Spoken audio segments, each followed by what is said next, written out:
Hey friends, I don't know about you, but I am trying to spend every single minute I can outside that we're having good weather.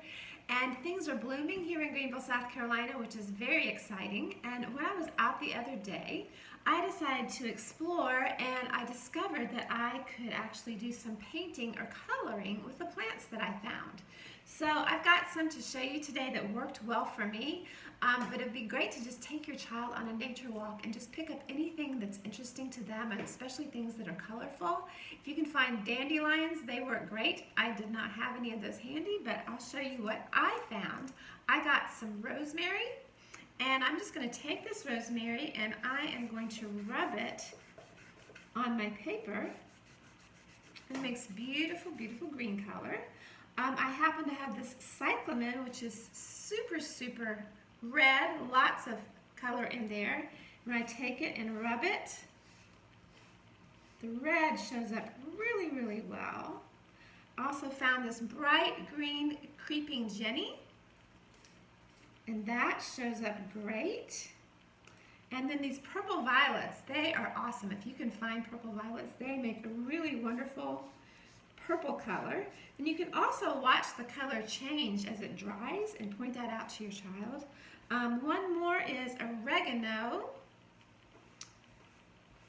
and that comes out a really bright green as well. So this can also be a great sensory experience as far as smell, because most of the things that I picked today have a great smell as well. So that is the first part of our activity. I also found some beautiful, beautiful flowers and leaves, interesting leaves. So I just put those together, and I know a lot of you are making cards for elderly people or for family that you can't see right now. So I just picked some plants that I thought were pretty, and I decided today to make them into a card. You could combine these activities by doing your plant drawing on the card and then add these objects. You can tape them on. This would be a great time for your child to work on their fine motor skills with getting that tape off and putting it on. You can also let them work with scissors to change the length. It's a great opportunity to practice with scissors. That is a difficult skill, and if we're trying to cut something out like a shape, that can be overwhelming and make us feel like we're not very good at it if we don't get it right. So I love having opportunities to explore these skills without any pressure for performance. So I put mine on here. You could also glue it if you have heavy objects, like I've got this ajuga, which also is great for the coloring, by the way.